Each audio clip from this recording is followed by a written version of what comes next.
Hi friends, happy Ganesh Chaturthi.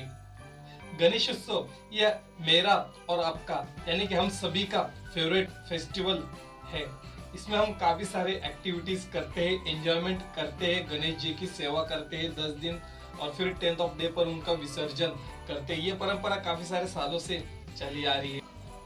But Ganesh ji की वो मूर्ति या फिर पिक्चर से जो हमें मैसेज दिए गए हैं, शायद उसे हम आज तक 100% समझ नहीं पाए, या फिर उसके पीछे के जो हिडन मीनिंग्स है या फिर उसके जो सीक्रेट्स है वो हम आज तक समझ नहीं पाए। जैसे कि हम 10 दिन के लिए गणेश जी को लाते हैं, उनका पूजा प्रार्थना करते हैं और 10th ऑफ डे पर उसका विसर्जन करते हैं। इसके पीछे का जो मैसेज हमें दिया गया है वो क्या है, या फिर गणेश जी का वो बड़ा सा सर, उसके पीछे का मैसेज क्या है, या फिर वो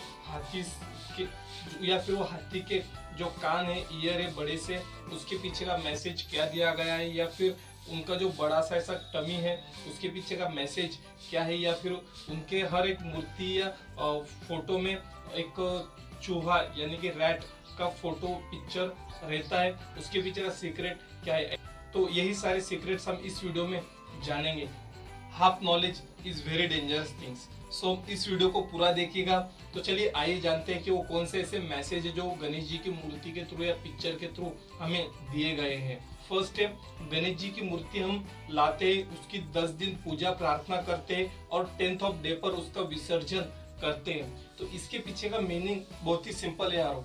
जैसे कि गणेश जी आते हैं, कुछ दिन रहते हैं और फिर चले जाते हैं, उसी तरह अच्छे दिन आएंगे, कुछ दिन हमारे साथ रहेंगे और फिर वो चले जाएंगे। उसी तरह हमारे लाइफ में जो प्रॉब्लम्स है वो भी आएगी, कुछ दिन हमारे साथ रहेगी और फिर चली जाएंगी। इसका मतलब है कि लाइफ में अप्स एंड डाउन चलता रहेगा। तो इसके पीछे का सिंपल सा मीनिंग मैसेज हमें दिया गया है। सेकंड मैसेज मिलता है वो है गणेश जी के जो कान है, बड़े बड़े जो कान दिखाए गए हाथी के, तो उसके द्वारा हमें मैसेज ये मिलता है कि गणेश जी की जो लर्निंग एबिलिटी थी वो काफी ज्यादा थी, जो वो लर्निंग है वो काफी जल्दी कर पाते थे और उनकी जो लिसनिंग एबिलिटी है वो भी काफी स्ट्रांग थी। इसीलिए वो लोगों को सुन पाते थे, उनके प्रॉब्लम समझ पाते थे और उनका सोल्यूशन उन्हें दे पाते थे। शायद इसीलिए उनका नाम विघ्नहर्ता भी है, क्योंकि उनके अंदर जो लिसनिंग एबिलिटी थी वो काफी स्ट्रांग थी। आज हम लोगों को सुनना पसंद ही नहीं करते, उनको अंडरस्टैंड ही नहीं कर पाते, इसीलिए क्योंकि हमारी लिसनिंग एबिलिटी ही नहीं। आप साथ बोलेंगे क्या ऋषभ यार मुझे तो ठीक से सुनाई देता है।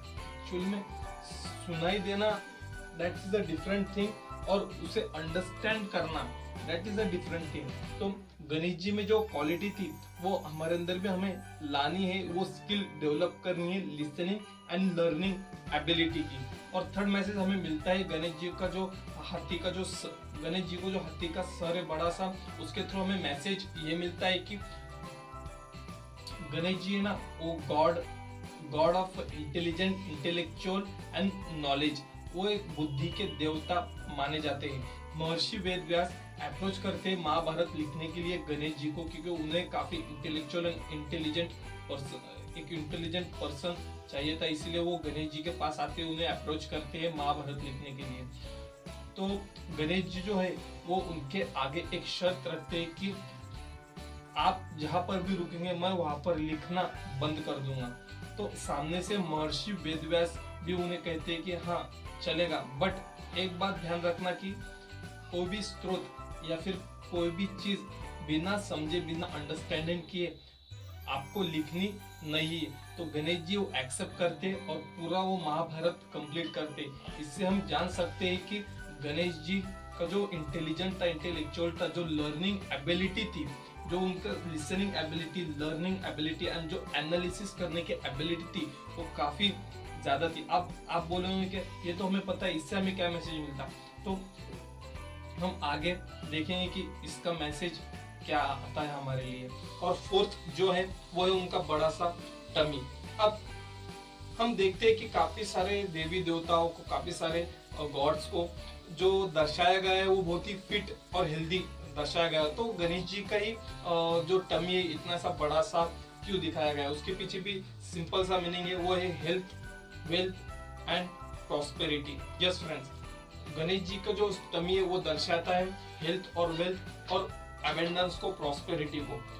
सेकंड जो मैसेज हमें ये भी मिलता है कि वो इजीली कोई भी प्रॉब्लम को समझ पाते थे, डाइजेस्ट कर पाते थे और उसके ऊपर सॉल्यूशन निकाल पाते थे। जो हमें गणेश जी के हर एक मूर्ति या फिर पिक्चर में दिखता है वो है चूहा, एक रैट। अब रैट जो है वो रिप्रेजेंट करता है प्रॉब्लम्स को। अब आप बोले इनके प्रॉब्लम्स को कैसे क्या रिप्रेजेंट करता है? फ्रेंड्स, इसके दो रीजन है।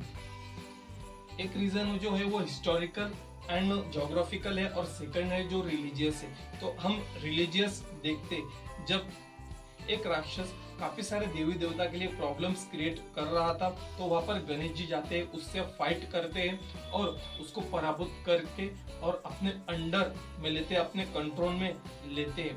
तो ये है हुआ रिलीजियस, क्या गणेश जी उसको प्रॉब्लम्स को अपने अंडर कंट्रोल रखते हैं।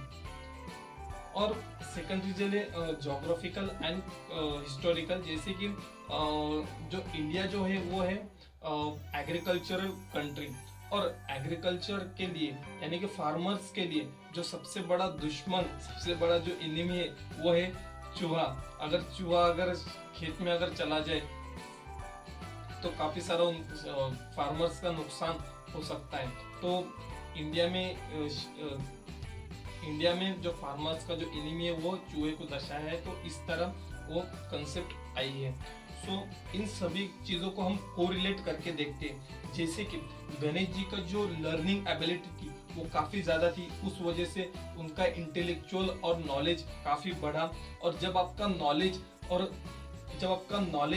और आपके अंदर का इंटेलेक्चुअल, जब आप इंटेलेक्चुअल होते हो, नॉलेजेबल होते हो, तो आपके पास प्रॉस्पेरिटी आनी ही आनी है।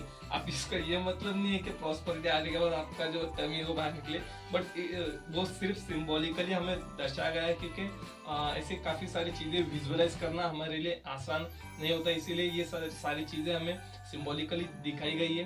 तो जैसे आपके पास नॉलेज आता है तो डेफिनेटली आपके पास हेल्थ, वेल्थ एंड प्रॉस्पेरिटी आने ही वाली है, वो आएगी ही।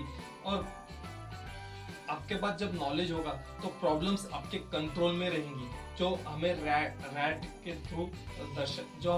थ्रू दर्शाया गया है, जो गणेश जी के अंडर कंट्रोल, यानी गणेश जी जब बुद्धि के देवता माने जाते हैं तो वो प्रॉब्लम्स का सॉल्यूशन भी निकाल पाते हैं, चीजों को फटाफट एनालिसिस भी कर पाते हैं और फास्ट एनालिसिस भी कर पाते हैं और उसके ऊपर सॉल्यूशन भी निकाल पाते हैं और प्रॉब्लम उनके अंडर कंट्रोल भी रहती है। तो ऐसे काफी सारे मीनिंग्स है गणेश जी को लेकर।